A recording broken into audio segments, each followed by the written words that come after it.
Hi, welcome to KJ and Tony Move to France. In today's video, we are talking all about something called a digital nomad visa. And I've been very challenged to be able to say these three words, digital nomad visa. So I'm going to be referring to it as the DNV moving forward. So today we're going to share with you what is a digital nomad visa. We're going to share with you an article, a really recent article from March 2023 that lists the 54 countries now that offer this DNV or an equivalent to the DNV. And then we're going to share with you, based upon this list, our 5 top choices for digital nomads in terms of the best places to go and work and or live if you're interested in working remotely.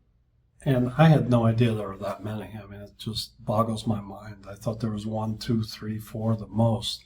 Seems like it's a growing industry is not the right word, but a growing trend of countries doing this. Yeah, absolutely. And the only drawback to this list of 54, well, not one of the major drawbacks, is that guess who's not on the list? Guess what country is not on the list? France is not on the list. And yet, I'm hoping that maybe they'll develop a digital nomad visa or an equivalent, because a lot of countries are getting on board with this. And due to COVID, that's, I think, how these DNVs started to come about, because people started working from home. So many more people started working remotely. So people started to discover that they could virtually work from anywhere in the world online. So that's how this all got started, and I'm just hoping that France is going to get on board at some point in time. Maybe all these other countries are seeing the benefits of it to them. Yeah. Mm-hmm. And if that's the case, maybe those benefits will become apparent to France. Sure. But before we get to that, I want to just address something real quick. This past week, an article came out in the New York Post you may have seen. And I'm not going to really talk about it here, just to say that there are a few inconsistencies in the article. We've posted, I don't want to say a rebuttal, but just to straighten out some of the major inconsistencies that were in there. And if you could go to our blog, you'll see the rebuttal. And hopefully you'll have a better picture of what really happened in this interview, because while we're very happy with the results, it's just not that accurate. But the results have been superb. Our viewership is up. Our subscribers are up. So I take one of these every week if that had to happen this way. Right. So go look at the blog. Yeah, the article wasn't as sort of slanted or distorted as I thought it might be. So overall, we're pretty pleased, but we do want to straighten out some of the facts, because some of our viewers have, if you're someone who has been watching our channel for a while, then you already know some of the inconsistencies, I think, that are portrayed in the article. So we just wanted to set the record straight. So go check out that blog post. But today we are talking about the DNV. So the digital nomad visa. What is a digital, I'm just going to say DNV. What is a DNV? Well, a DNV is a method of you moving to a particular country that offers it, where you can work remotely online and do it legally. Many countries don't allow you to do that. If you're working, if you're physically in the country, you have to get a particular kind of visa. You have to get a work permit. You have to pay taxes on it. Some of these you have to pay taxes, some you don't. You only pay taxes in the U.S. So we're going to talk about that.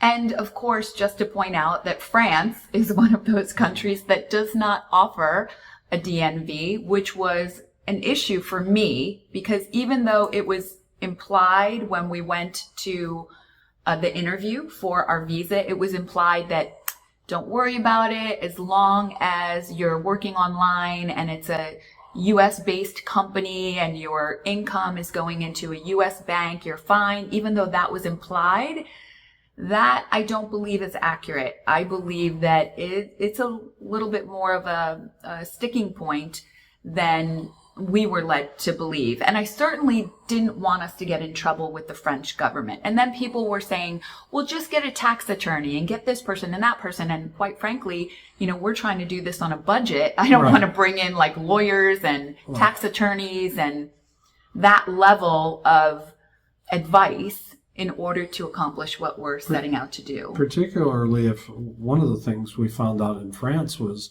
that if you try to do it exactly by the book, it's likely you have to pay taxes twice. Right. Once in France and once in the U.S. And I don't know that that's true because I've heard both sides. Right. I've heard, yes, you do. Then I've heard, no, you don't. So it's better if this is something that you are thinking about, because I've spoken to, or I should say communicated with couples who are planning to move to France or move to other areas in Europe where this is a concern because one of the couple is retiring. Mm-hmm. Like in our situation, Tony is for all intents and purposes retired, although even when you're retired, you're allowed to do a certain amount of work. Right. You're allowed to make a certain amount of income. And so you do that, you take advantage of that. And Tony needs to be able to work with people online, just as certainly I do, much more so. So this digital nomad visa is a very important factor to us. Mm-hmm. So this is, even though you don't necessarily have to move to a country to take advantage of this, you can go and work remotely for a year. So we're going to explain the different countries where you can do this and the top 5. Going through the list, we went through the list. We're going to provide you with a link to that article. And what's great about this list, this is the best list that I have found by far. It's the most recent list. It was just published at the end of March 23rd, I think. Yeah, March 23rd, 2023. And they've been updating it. So a lot of countries are getting on board now with this digital nomad visa. And so Italy now is in the process of establishing something similar. They go by different names in different countries, but basically what it is this digital nomad visa that allows you to stay in the country for a long period of time, 6 months, 1 year, and then some countries you're able to then just renew up to 5 years. Some then provide residency or after that. What's really great about this article is that for each country, it lists the 54 countries, and for each country, it provides you with the following information. The name of the visa, whether it's digital nomad visa or it goes by another name, the cost of the program, because they all have different costs associated with them, the length of time that you can stay in the country and if it's renewable and for how long, the income that you need to prove in order to qualify, the cost of living index for that particular country, and then this part I found really super interesting and valuable for us, the internet speed for that country in terms of both fixed and mobile, which is a really important consideration. So you could go to a country that has the digital nomad visa, and if they have a poor internet connection, you're going to have some serious issues. And the importance of looking at this is taking all the things that KJ just talked about and blending them together, because individually they're important, but the fact that they all work together. For example, you might have a great country that you've always wanted to live in, but the internet's not great. The DMV's good, but you can't do it without a good internet. Right. So the internet is vitally important. So you can almost eliminate a few countries just because the internet is not so good. And I think you'd be surprised by some of the ones that the internet is not so good, right, and be surprised by some of the one where it's really kind of spectacular, maybe even better than the U.S. Yeah. So there's a lot of factors to take into consideration, and you have to take an amalgamation of all of them to decide where the best place is for you. So we're going to share with you the 5, what we consider, having gone through the entire list and the internet speeds and the cost and whether it's renewable, whether You then have to pay additional taxes on top of the tax that you'll pay in the US or wherever you're from. Those considerations, we came up with our top 5. So we're sharing those with you today. We're going to share with you all of those bits of information for each of these 5 countries. So you ready? I'm ready. All right, let's go. Okay, number 5 is really a combination. It's really 2 countries that are pretty equal in their approach to this. It's Dubai and Abu Dhabi. And the cost of the visa is $287. It's for 1 year. The difference between the 2 is how much income you have to prove. For Abu Dhabi, it's $3,500. For Dubai, it's 5,000 euros. So that's a little bit different. The cost of living is inexpensive in both places. And the internet is spectacular in both places. Yeah. It's like the best. So these are emerging countries that are becoming more westernized all the time, and warm weather countries. So it might be something that interests you. So that's number 5/6. And a big part of why it made the list for us in going through all of the 54 countries is because the internet that they provide, the internet connection, is one of the highest in all of the countries that are listed. And also the cost of living index, even though it's moderate, is a bit higher than the other countries that we're going to share with you. So moving on to number 4. Number 4 is Italy. Number 4 is Italy. And Italy, though, this is emerging with Italy. And so it says in here in this article that it was signed into law actually in March of 2022, but they're still working out the details and the kinks, let's just say, for Italy. So Italy is one that is still emerging. And if you know anything about bureaucracy in Italy, it may be emerging permanently. Even after they put it into place, there may be changes back and forth. So it's one that you have to really stay on top of if Italy's the place you want to be. And one of the things about Italy to keep in mind is that it says here, due to the bureaucracy, those are not my words, it says it in the article, that you will most likely be required to pay taxes in Italy as well as U.S. tax. So that might not be very appealing, but it does have a very strong internet speed. It's a very desirable location for many people. The length is 1 year, but it can be renewed. So these visas that you're able to renew, I think, are also appealing. It does say that you may be required to be a highly skilled worker and that they might require you to have a master's degree. I think that these things depend. Like most of these visas, you need to have mandatory health insurance, and there is a minimum threshold for your income, but it doesn't say how much. So that's why I think this is still emerging. I wanted to include it because Italy is an area that we're potentially interested in, although this makes it less likely. Sure. And Italy is such a popular place, right? The history, the food, that sort of thing. They have one other thing that we haven't talked about that might help you too, is that many of the smaller, older towns are offering expats fairly large sums of money if you move there and take over a home for free and renovate it. They're offering up to 50,000 euros for that. So that's another thing about Italy that's unique. Some other European countries do that, but not all of them. So number 3. Number 3. Number 3 is Malta. And Malta has a lot of advantages. First of all, English is spoken primarily in Malta, which is terrific for expats. You won't have to learn a new language. The internet speed is really good. It's one of the top ones. And the cost to do it is only $300. I'm sorry, it's 300 euros for the entire family. So there's a lot of good things about Malta. Also, the weather in Malta is great. So there is change of seasons, but it's not severe in the winter. So it's beautiful. It's in the Mediterranean.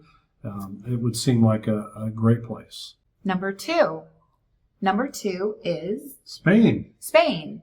And Spain is another country that just recently developed their DNV. It just went live, according to this article, in January of 2023. One of the positives regarding Spain is the internet speed is great. Mm-hmm. It's relatively inexpensive in terms of proving income, right? So €2,000 a month approximately. It doesn't say actually how much the visa costs. It says it's unknown. It's renewable. It's for 1 year. It's renewable for a maximum of 5 years. But there is a big downside to the DNV in Spain. The biggest downside, and that is that you get taxed doubly. You get taxed in Spain, you get taxed in the United States. Up to $600,000. Yes. To me, that's a killer. That kills the deal. That kills the deal for us, at least. Yeah, I think it would for most people, because even if you have money to burn, you don't have money to really just throw away. Nobody wants to just throw away their money and to pay taxes twice. Who wants to do that? Yeah, absolutely. So now moving on to number 1, and you will notice, by the way, the common theme in all of these, the single most important factor is the speed of the internet. Right? The speed of the internet of all of the top 5 is very good. Very good. And the reason why we didn't choose some of the countries where you don't get doubly taxed, right? You don't have the dual taxation issue, is because of the internet speed. The internet speed is not very good at all. And to do this, right? If you're going to have a Nomad visa and you're doing work online, internet speed's got to be the most important factor, because if you can't do that, you got nothing anyway. Yeah. So you gotta have good internet speed. And it needs to be reliable. So number 1. Number 1, Portugal. Portugal's number 1. Number 1. And of course it's number 1 in part because it has great high-speed internet. But Portugal actually has 2 programs. One is the D7 that has been in place for a while. But they now have their own full DNV, which I think came in late last year, right? October of 2022. The main difference between the 2 seems to be that the DNV does not give you a path to permanent residency, where the D7 does after 5 years. So Portugal's number 1. It's been in the media a lot lately because of the cost of living there. The New York Times just did an article on a family that moved from the U.S. to Portugal and were able to rent a 4-bedroom apartment in Lisbon for $2,500 a month. Yeah.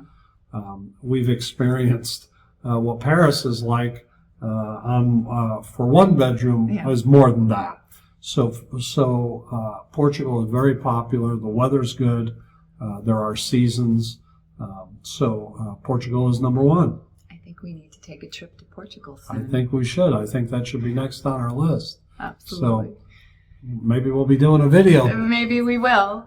So those are our top 5. And again, the list, the link to the article is in the description. So if you're interested, please go ahead and click on that and check out all of those 54 countries. Like I think we've already said, the ones that there are several countries in the Caribbean, and internet speed is an issue, I think, in all of those countries. Yeah.